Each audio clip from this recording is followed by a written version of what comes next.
Welcome to the Health Revolution, a show for people who want straight answers about their health, their body, and their life. Here we cut through trends, through myths, and recycled advice to break down what actually works and why.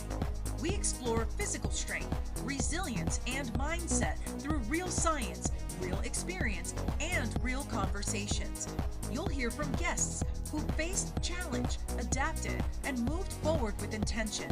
No hype, no shortcuts, just clarity you can use.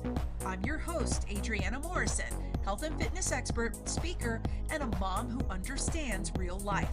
This is the Health Revolution. We begin now. And we're excited that you're joining us today. I'm your host, Adriana Morrison. Our show is all about the conversations elevating the physical strength of the human body, emotional resilience, and mental mastery. And if you're brand new to our show, whether you are viewing or you're listening, we invite you to subscribe to our show. We've got some amazing conversations to have today, including this one. And today's episode is all about how important that the environment is to our health. And what we don't realize about the environment is impacting our health. Now, this is a unique conversation I'm excited to have because we understand what it means to be one in connection with Mother Nature. We recognize that our planet is literally the only place that we live on, and how we treat it and how we evolve with the planet directly impacts us, whether we think about it daily or whether it crosses our minds. But we don't realize the global impact and what this truly does to each and every single one of us. So today, our guest is someone who is well versed in this connection, the human and earth connection. And I'm excited for you to get the chance to know her. First, take a look at this. Meet Barbara Wiseman. For more than 4 decades, Barbara has been at the forefront of humanitarian and environmental solutions around the world. From helping resettle over 60,000 refugees to co-founding a global environmental nonprofit with chapters in 9 countries, her work proves that real change happens when science, cooperation, and compassion come together. As president of the Earth Organization, Barbara leads non-political, results-driven effort restoring ecosystems, protecting wildlife, and strengthening communities worldwide. A storyteller, a problem solver, and global change maker, she turns the world's toughest challenges into practical solutions. Today, we'll explore how caring for the environment is directly connected to our own health, how clean water, restored ecosystems, and responsible solutions support stronger bodies, healthier communities, and a more resilient future for us all. Barbara Wiseman, welcome to the show. Oh, thanks so much. I'm really happy to be here, Adriana. I want to start off by asking, how did your work into humanitarian and environmental needs begin? Where did it all start? Do you know, I've always had a very strong desire to help others, and whether that's animals or people, it's been a very, very strong driving force in my life. And I was the executive director of a good size management consulting firm back in about 20 years ago. And, helping private practice owners learn how to actually run successful businesses. And in the sort of in 2003, a very dear friend of mine by the name of Dr. Lawrence Anthony, who was really an extraordinary person, world-renowned conservationist from South Africa, went into Baghdad at the beginning of the war and rescued the Baghdad Zoo. And it was an extraordinary story. Best-selling book was written about it called Babylon's Ark, the incredible wartime rescue of the Baghdad Zoo. And Lawrence was there for about 6 months in the middle of that war, protecting the zoo animals, rebuilding it. And it was quite an amazing story. But in the middle of that, he 4 of the other top environmental organizations in the world showed up ostensibly to help. And they really were, in Lawrence's description, a disaster. They were there just to get, raise money on the backs of what he was doing, and didn't actually do anything of value, and then left. And so he was extremely disappointed about what he saw, and seeing that there are some very, very serious environmental issues that are impacting all of the world's health, that need to be addressed effectively and logically. He asked me if I would help him start this organization. So at that time, I'm not, I wasn't passionate about the environment. Of course, I love the environment, I love animals, but I wasn't, it wasn't a real passion for me. But I stepped back and took a look at what was going on, and I started using some of my management evaluation tools. And I looked at what was actually going on environmentally on the planet, and I became more and more appalled, not just at environmental issues as such, but how there was so much false data being purveyed, that were taking really good people with the best of intention and putting their attention on things that really weren't as big of a deal as they were being made out to be, or and taking it, putting no attention on those issues that were seriously um, uh, destructive and had to be addressed soon.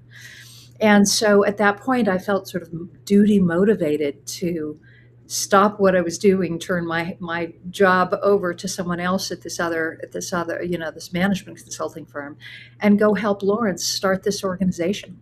So that's where we started back in 2003, as a result of his rescue of the Baghdad Zoo. What don't we know about the environment that is beyond general population assumption? So we have to take care of our environment, of course, but what are some things that we are not paying attention to? Well, 20 years ago, it was quite different. Um, uh, Very different. At that time, there was no attention on these massive amounts of plastics in the ocean. And yet, these were extraordinarily important issues to get resolved. Since then, there have been some wonderful solutions that have been, developed and are scaling up to handle that issue. And um, but at that time, that was something that just wasn't even talked about. Most people had never even heard of that as the issue that it was. From And so my experience, just to answer that one question in present time, what I've seen is, Rachel Carson wrote this book, Silent Spring, back in, what was it, in the 60s. And that was really the beginning of the environmental movement. And at that time, this was a whole new concept of how the environment was really decaying, and that was going to have a massive impact on humanity. Since then, that has been promoted very, very heavily, and tremendous amount of education and research, and advertising and awareness campaigns and that sort of thing.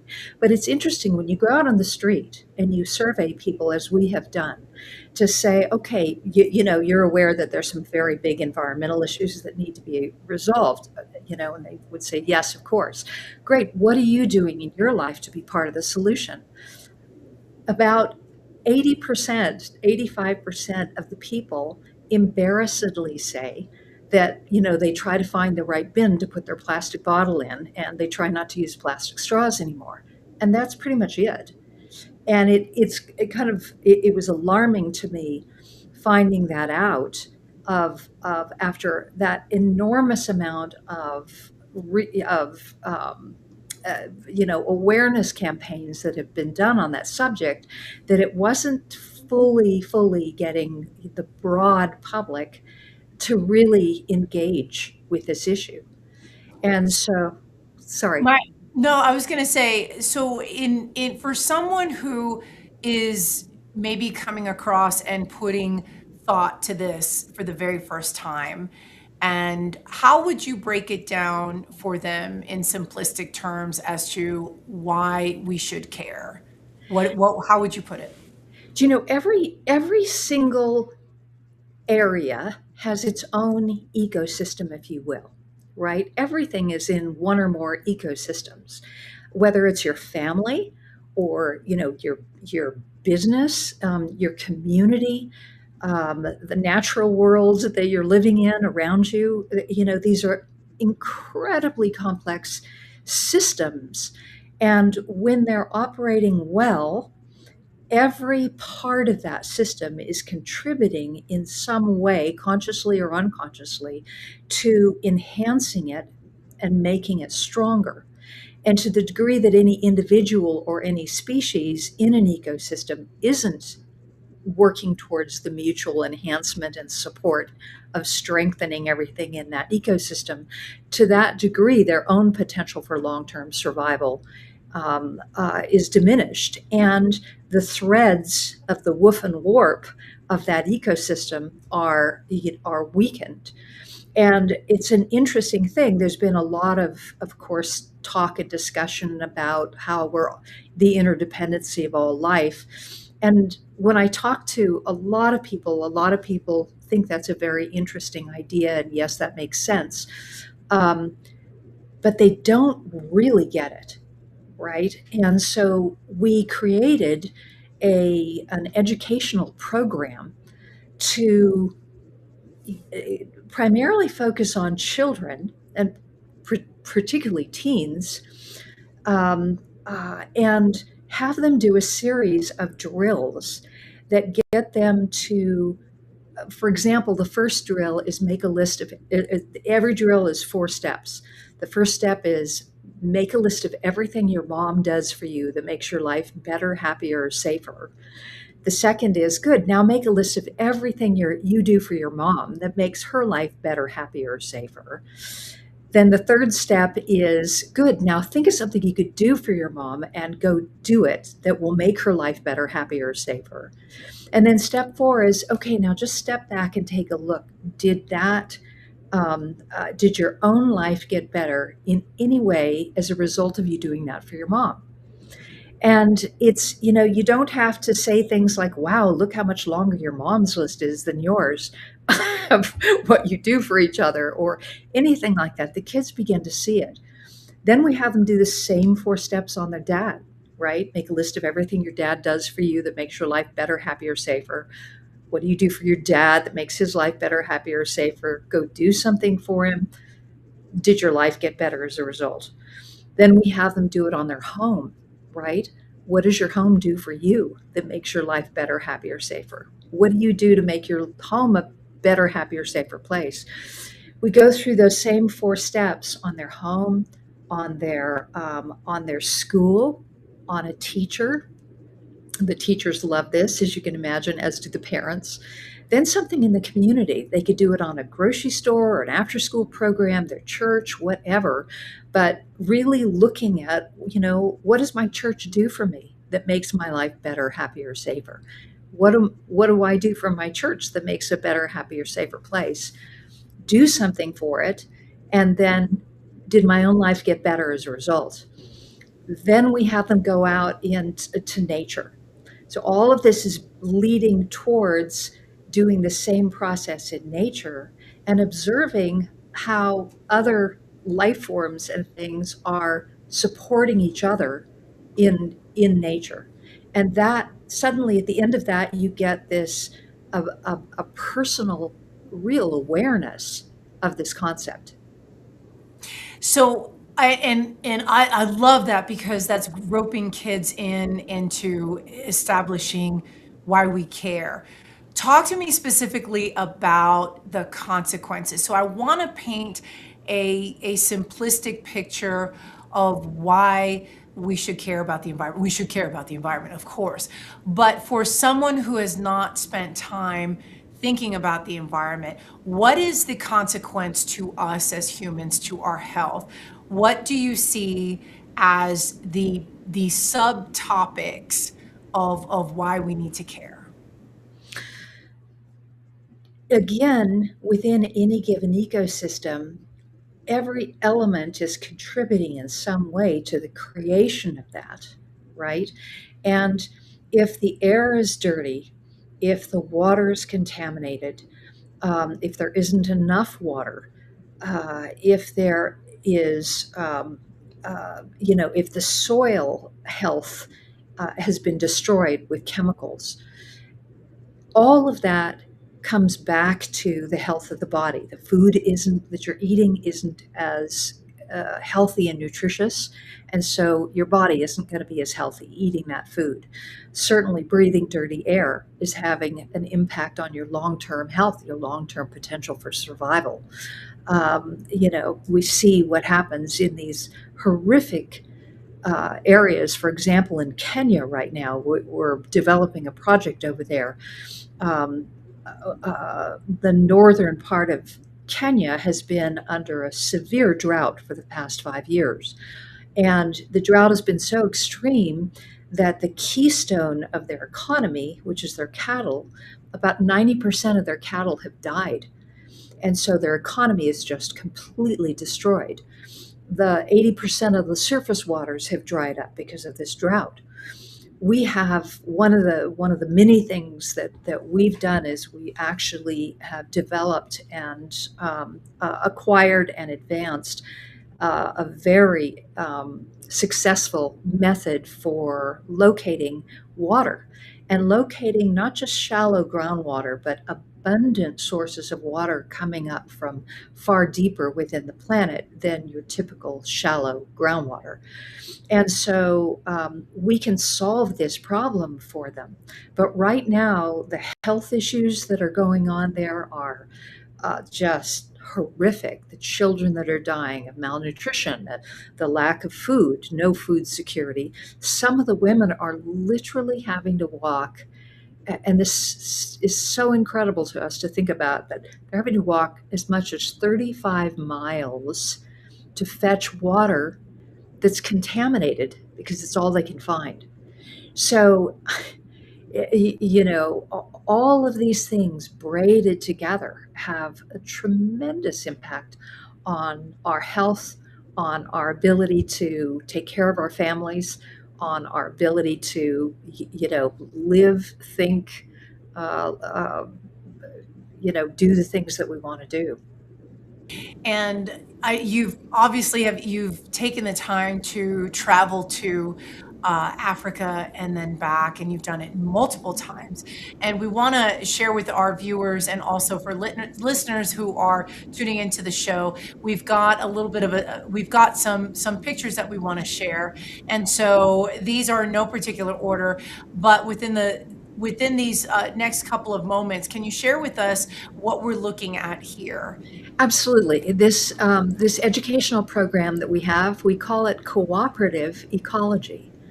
And it's, about the cooperation and the mutual interdependence of all life and the things around them, whether it's the mountains, the sky, the water, etc. So this is a picture of some kids in Nigeria who are going through our program. And obviously a lot of very happy faces there. And we, Fantastic. what was that? No, I said fantastic, Yeah, fantastic. yeah. And then this one here, This what are was, we've done a fair amount of pretty dramatic wildlife rescues out of inhumane conditions. This was the Baghdad Zoo. When Dr. Anthony arrived, there were, out of the 600 animals that had been there at the beginning of the war, just 9 days earlier, there were only 65 left. oh my goodness. And this was the condition that they were in. This was a camel, and he was in horrific condition, and obviously on the brink of death. And they managed Lawrence and with the team that he gathered together from the military that stepped up to help him, brought these animals back. Wow. And then This this one here. This was an amazing rescue. There were 4 lions that were in horribly inhumane conditions in the Ukraine. And our Ukrainian chapter, uh, got the menagerie this horrible little zoo owner to let us take these lions and transport them from the Ukraine all the way to South Africa. And they came by Turkish Airlines and trucks, and this was the last leg, or the second to the last leg of that trip, where in this very small plane we sedated these 4 lions, and that's the pilot. And I always think, my God, he must have been flying that plane. He must have been saying the whole way, "Please don't Wow. wake up. Please don't wake up." Right? Right? Because Oh my gosh. they weren't in containers; they were just sedated. Oh my gosh. And then this photo here. I love this. We had a wonderful baby rhino and baby elephant rescue orphanage in South Africa. And this German Shepherd was the guard dog. His name was Duma. And he took on the job. He decided that it was his job to keep the baby rhinos and baby elephants happy. And he would play with them in sand piles, and they would run around and chase each other, and it was so adorable. And I love this shot. I think it's so cute. Absolutely. We're going to take a quick commercial break. We are coming right back. Stay right there.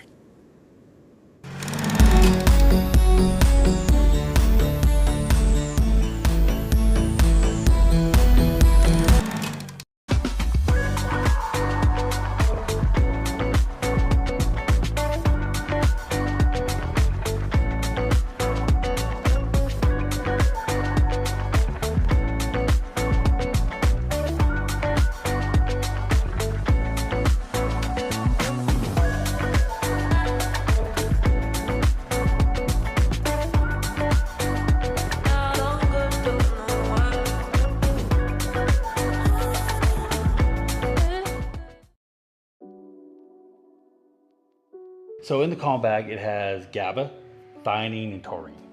So theanine, which is B1, which is also in our B complex, but it also helps with the stress response levels. It also helps with the neurological transmitters in our brain. Combined with the GABA, and then you add taurine to it. Taurine is a non-essential amino acid in our body, but it's found in our heart, our brain, and our eyes. So in my personal opinion, it's very essential in our lives. But taurine has a calming effect as well. When I was battling all my AFib issues, I was taking high doses of taurine because that would help with my AFib. It would help with the palpitations I was having. And it also helped with the anxiety of having the palpitations because I knew what was going on, and so taurine helps a lot with that as well. So those three together create such a wonderful concoction that just really just calms people down.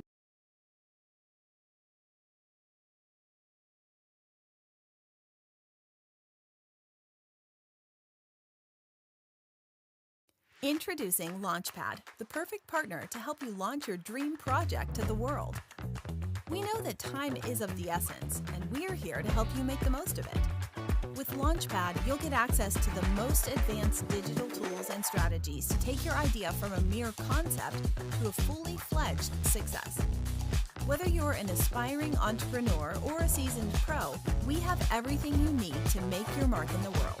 Launchpad, your ultimate launch partner.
Welcome back to the show. Today we're spending time focusing on how the environment affects our environment affects our overall health.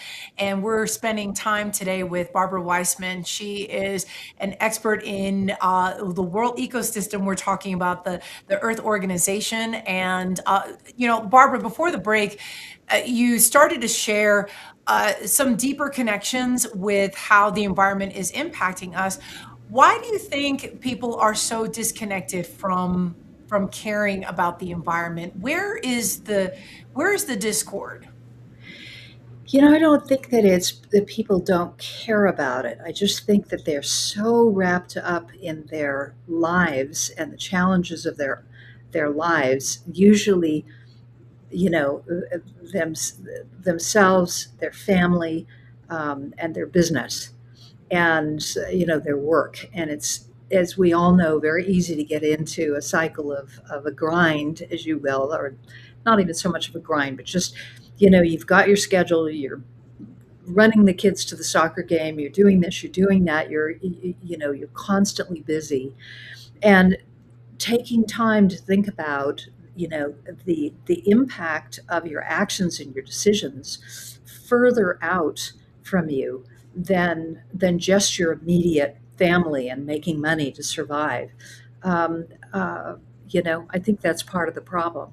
One of the things that we were really looking at that inspired me to put together this education program was when I looked at the fact that you have a company like Monsanto that's got God only knows how many, 30,000 employees or something, like some huge amount of employees, and many of the chemicals that they're creating are very beneficial. They're very helpful to people. They've improved, health and comfort, and in endless variety of ways. But some of them are really destructive. For example, Roundup. We all heard about Roundup and the Oh yeah. glyphosate that's in that, and this is cancer causing. And I step back and look like, why would people, employees within that company, make that? How could they think that that wasn't going to come back around and bite their own family? Cause them cancer, cause their kids cancer, whatever. Where is that, as you said, disconnect happening? And I started researching. One of the things I found that I thought was fascinating was that of all the universities in the United States, at least this was a few years ago, maybe it's changed since then, but at that time, of all the universities in the United States that give a degree in chemistry, not one of them had courses in toxicology, Mm. right? So you have people who literally are not educated on the impacts of and the far-reaching impacts of these chemicals. Do you Uh, think is that a growing field of understanding toxicology? Do you see that as emerging and growing in terms of awareness? Absolutely, absolutely, and certainly in terms of alternative healthcare is very aware of it, right, and trying to detox bodies and see the improvement in health by doing that. Um, but it's a combination of being so busy and having your blinders on, and you're just working and making money and taking care of your kids and buying the groceries and that sort of thing. Um, Combined with just not being educated on what the impacts of those things actually are. I before the break, we were going through some of the photos, and I just want to share with the viewers and of course listeners tuning in. We have another set, and this is just examples of how your work in action. So we had the amazing elephant duo and German Shepherd duo. What are we looking at here? These group of individuals. Well, this was Lawrence Anthony, second from the left, who went into Baghdad at the beginning of the war in 2003 and rescued the Baghdad Zoo. And these are some of the military people who, at the end of the day, put their guns down and would come help him muck out cages and get water and food to them, and go find generators from someplace and drop it off so they have. These guys were just absolutely wonderful. There were way more of them even than this team, but that was what was happening there. Wow. And then, of course, our next photo that we have here. Part of our educational campaign is that we do summer camps for kids in South Africa. And these are kids, for instance, Zulu kids, who, amazingly enough, have been, even though they live in very rural areas, are still very cut off from nature. And so going to a summer camp and learning about how nature works and that sort of thing is just an absolutely extraordinary treat for them. And it ties into, we're going to be talking about this a little bit later, but that we also have these educational eco safaris where we take small groups of people, usually from the United States, and go down to South Africa and spend time with the kids, supplying some of our educational materials and just going on an absolutely spectacular wildlife viewing safari adventure. Wow. And then the next photo that we have here, what are we looking at here? Yes, this is in South Africa.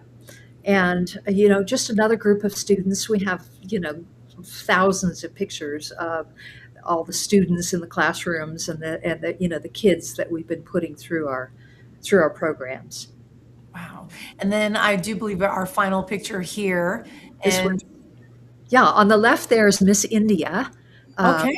Yeah, and this is a group going through our educational program in India. And they're with their Earth.org t-shirts. Okay. Fantastic. Yeah. Now, I know you mentioned the educational piece is very important, and I just wanted to highlight with our viewers and listeners, there's two books that have come out of the work that the organization has put forth, and I want to bring up the first book here. Can you talk a little bit about Helping You Helps Me, and what's the premise behind the book, who is the intended reader, and then the goals to share with the reader? Absolutely. Well, just so you know, we have published a lot of different books, right, that are on different environmental topics and educational. Most of them are very small, kind of like primers, where it's very easy for someone to sit down and read and get the point of the book, and then get some ways that they themselves can be part of the solution in their own life as opposed to part of the problem. This particular book is the version for 8 to 10 or 11-year-olds, called Helping You Helps Me. And this is the beginning book that, in the beginning of the program, I talked about those 4-step drills. Well, this book walks the kids in that age group, with graphics for their age group, through those drills. And the results that we're getting on them are just wonderful. The simplicity of this is deceptive, because the power and the character building and the change that we're seeing in the kids, and parents and teachers are seeing in the kids, is really quite phenomenal. Is this a book that is found throughout libraries? Is it something that the organization has tried to get into the hands of many schools? Where is this? We're working on getting them into schools. It can be purchased digitally from our website, and can also be purchased, hard copy, through our website. Gotcha. But we're raising the funds to be able to, we really would like to get thousands and thousands of these printed and be able to take them to schools and hand them out. Yeah. Okay. And then the second book that we are sharing is Because No One Survives Alone. Talk to us about this. This one looks very poignant picture for our listeners. Obviously, several hands you could see just holding up planet Earth. And talk a little bit about the premise behind this book. Sure. Well, actually, this is the same book as Helping You Helps Me, but this is written for teenagers. And so, it's more advanced, it's more in depth, but it has those same drills in it. Um, uh, of these four-step drills, getting the kids bringing about an appreciation in them for all that's done for them, right? I know we hear parents talk about that a lot, where the kids really don't seem to be at all aware of how much they do for them, or they have no idea, all that the school is actually doing for them. And they're, to a certain degree, disassociated from the family or the school, certainly for the most part from the community and from nature. And this book actually gets them to understand and look at and appreciate all that's done for them. It gets them more engaged and actually doing things for others. And then it invites them to observe how their own life got better as a result of doing that. And it brings about, this a more causative person. These kids tend to launch, if you will, right? And because they see that they can actually go out and make their lives better by making the lives better of, and stronger and healthier of everything around them. So they become much better employees. They become, more aware as business owners. They become more aware. For instance, I mentioned that example of Monsanto, and how is it that disassociation could be there? That some of these employees are making products like Roundup and not thinking that that's going to come back and cause their own family cancer, for example. As a result of kids going through these books, teens going through this, we feel that it's much more likely that when they go work for a chemical company, for example, and they're making products, they're going to be more aware and more cognizant and more observant and looking at not just making money, doing their job and making money, but what am I doing here and what are the broader impacts of my work? Are they going to be more constructive or more destructive? I'm curious, do you find that you're having to get more creative with teenagers? Because I know, listen, we have two in our house, and they, sometimes to get their attention for something that matters, there's a level of creativity that has to be in place. Do you find that those teens who are reading this book, Because No One Survives Alone, do you think that a lot of it has to do with the teacher? It has a lot to do with how they're being introduced to the book? What are you noticing about this book in teens? Absolutely. And we found that the best way and the most productive and the most what gets the best results is for the kids, whether they're the 8 to 11 years old or the teens, to be mentored through it. And it's so simple to be a mentor on this. There's so many. What we're finding very often is the parents are too busy. They're too busy, cooking the food, buying the groceries, doing their jobs, work, et cetera, et cetera. But the grandparents who remember a time when people were not just stuck in their monitors and their cell phones, when there was better communication, when there was more interaction, when there was more appreciation and respect and that sort of thing, just generally in society. And they see their kids and their grandkids sometimes going down paths that are very, very concerning to them, and they don't know what to do about it. And what we have found is if you get a grandparent, for example, to buy this book and sit the teenager down and go, look, I want, I want to go through this with you. Let's go through it together, right? And walk them through it. That the end result of that will be something that will be so valuable and so worthwhile.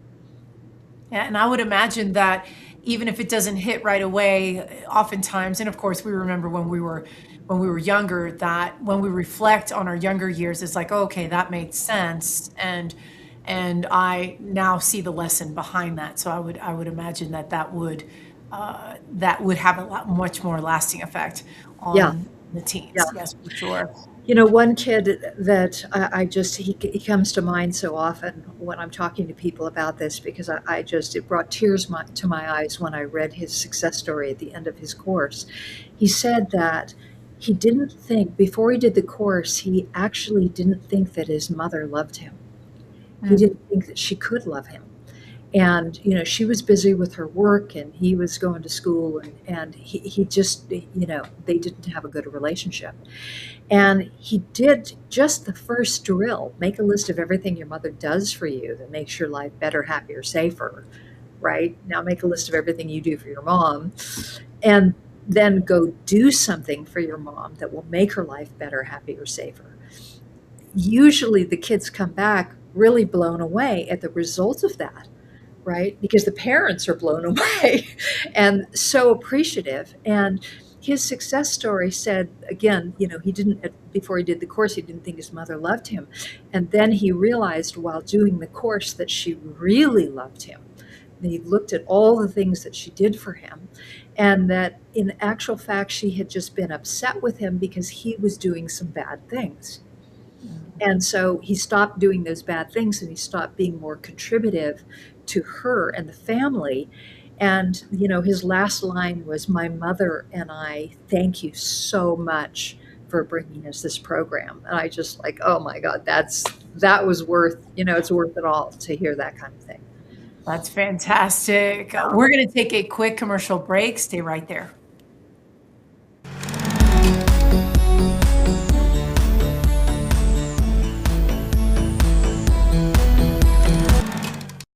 Welcome to Renew Laser and Skincare, where beauty meets technology. From laser hair removal and anti-aging treatments to facial sculpting, acne care, and injectables, our expert team helps you look and feel your best with customized, results-driven care. Located in Littleton, Colorado, we offer a comfortable, welcoming space and cutting-edge treatments tailored just for you. Visit renewlaserandskincare.com to book your transformation today. Renew Laser and Skincare, where confidence begins.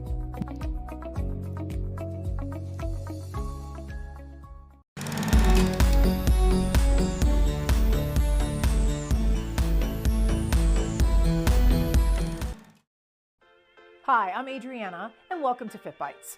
Today, let's talk about collagen, a protein that plays a vital role in keeping your skin, joints, and connective tissues strong and healthy. Now, collagen is often called the glue that holds your body together. It helps maintain skin elasticity, promotes joint mobility, and supports healthy hair and nails. But as we age, our body's natural collagen production decreases, typically starting in our mid-20s, which can lead to wrinkles, joint discomfort, and weaker connective tissues. Now, the good news is you can support your collagen levels. Foods rich in protein, for example, like chicken, fish, and eggs, they provide the building blocks for collagen production. Vitamin C is also essential. Citrus fruits, bell peppers, and leafy greens, for example, can boost your body's ability to produce collagen. Supplementing with collagen peptides has also become popular and may help improve skin hydration, joint health, and overall resilience. Just make sure to choose a high-quality product. Remember, collagen is more than just a beauty trend. It's key to staying strong and feeling great as you age. Stay proactive and take care of your body from the inside and out. Stay tuned for more Fit Bites with Adriana.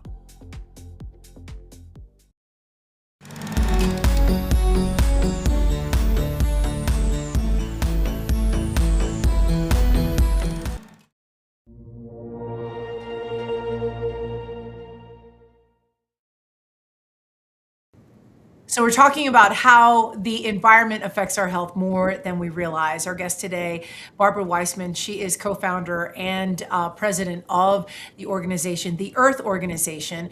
And Barbara, what are you most excited about coming up for the organization? What are some things that excite you the most of what you have coming up? Well, one thing is, we've got we do a safari, what we call an eco safari, once a year. And our next safari is coming up in May. We're very excited about it. It's the best itinerary we've ever done. We start out at Kruger National Park in South Africa, which is the largest game preserve in all of Africa. And then we travel by land vehicles through northern South Africa and then up into Botswana and to the Okavango Delta. And just the wildlife viewings are extraordinary, just absolutely incredible. We always have amazing adventures. And we'll be stopping at some schools to drop off some of our educational materials, so the travelers coming with us will be able to have some interaction with the kids and the community. And we stay at great places and not super high end luxury, but very, very nice. And as a matter of fact, we've got 5 spaces left on this one coming up. We would love to get them filled up, and so we're actually offering a unbelievably low price for the trip, so we can get those last 5 spaces booked up. And if someone's interested, they can just go to our website and contact us about that and get more information about it. Yes, so viewers and listeners, of course, the website is there on the screen, www.theearthorganization.org. If you are interested in joining the safari, it is not too late, so you can go to the website and find out more information. Absolutely. And don't forget the word "the." Sometimes people forget the word "the." So remember, theearthorganization.org. Fantastic. The other thing I want to bring to our viewer and listeners' attention is the fact that you are raising funds. And so we wanted to share this one last slide, talk a little bit about what you're hoping to do and connect. And for those who are wanting to find a need to give or feel led to give, can you talk a little bit about donations to the Earth Organization? Absolutely. We have a lot of different programs that we're doing. As I mentioned earlier in the show, for example, we have a very advanced water location technology that is really, really unique.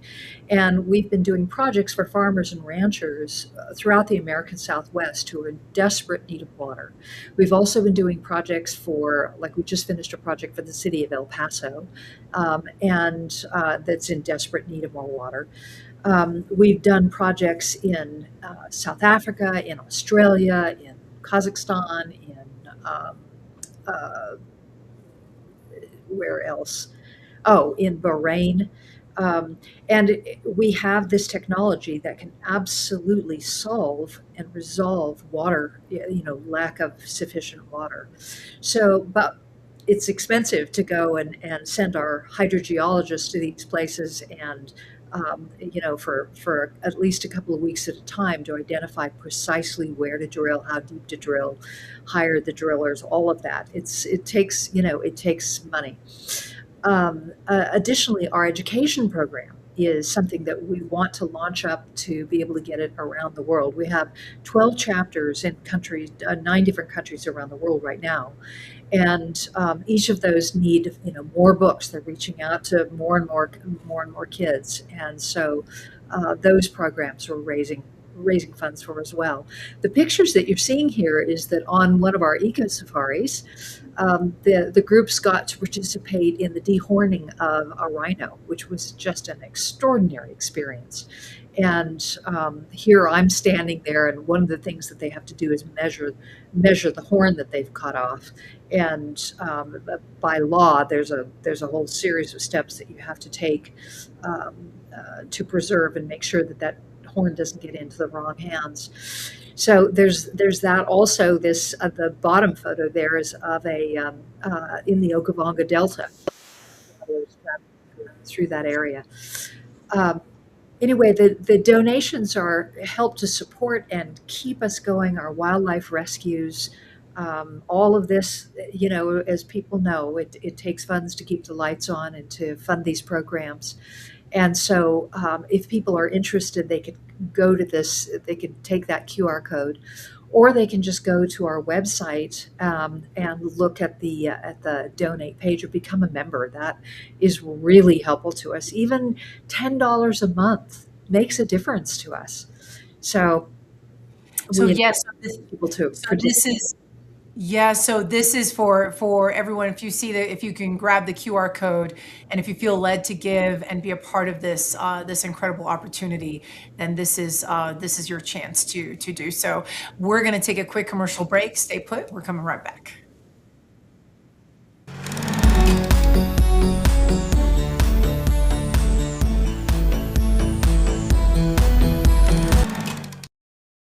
Are you pouring your heart and soul into your business, but nobody seems to notice? Are you struggling to get your offer, your expertise, your program seen by the right people? Well, you're not alone. At Lunar Marketer, we believe every business deserves to shine. That's why we specialize in boosting your visibility with a powerful mix of strategies that actually work, without the complicated systems or outdated outreach.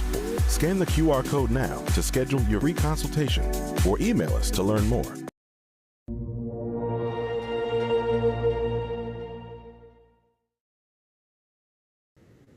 We've been learning today how the environment is affecting our health more than we realize, and lots of different opportunities to make a difference. And Barbara, where can we find you in the virtual space? We have a Facebook page at the Earth Org, right? That's on your screen right now. And we have, what's the one? Instagram, which is at the Earth Organization. We also have our website again, which is www.theearthorganization.org. And we're pretty active on our social media, and we're putting things out almost daily now. So there's definitely a lot of interesting things that we're posting in photos and all of our work and keeping people up to date on our news. That's fantastic, being active in the social media space to get the word out. What is the one message that you want for our viewers and listeners to have today from our conversation? Do you know, there's a tip that I always give, that I like to give people, which is that it is so important to not just listen, but to actually look for yourself.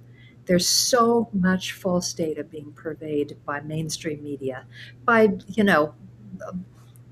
lots of media. But mainstream media is particularly problematic in that regard. And so look for yourself. If there's any way that you can not just listen to somebody's opinion, not just listen to, disaster and chaos and all of these things, but look for yourself. And the more you look, the more you'll find that there are solutions to everything. And, it's just a matter of looking and finding the real core, true source of the problem, and then focusing in on that, and you'll find a solution. And it applies to all areas of life. I love that message, especially it's a message of empowerment to anyone who thinks that, well, what can I do? But certainly we can all do something to forward this cause, for sure. Yeah, and Barbara, do something. Just do one thing. You can do yes, the tiniest little thing, and then, if you want to do more, you'll think of something else to do next. And then pretty soon, if you want, you could be, fully engaged and really achieving your goals. absolutely. Barbara Wiseman, co-founder, president of The Earth Organization. Thank you so much for spending time with us today. Thank you for being here. Adriana, thank you so much. It was such a treat and an honor to be able to introduce my organization and myself to your audience. Thank you very much. Absolutely. And we want to give a shout out to our sponsors. We appreciate their support for our show. Biomed Mobile IV, Dapper No Code, Launchpad, Renew Laser and Skincare, Synergize Fitness. And to our viewers and listeners, we are also on the web. Our website is thehealthrevolutiontv.com. There you can sign up for our newsletter. You can email us with any show episode ideas you would love for us to cover. On the corner of your screen, you'll find our QR code.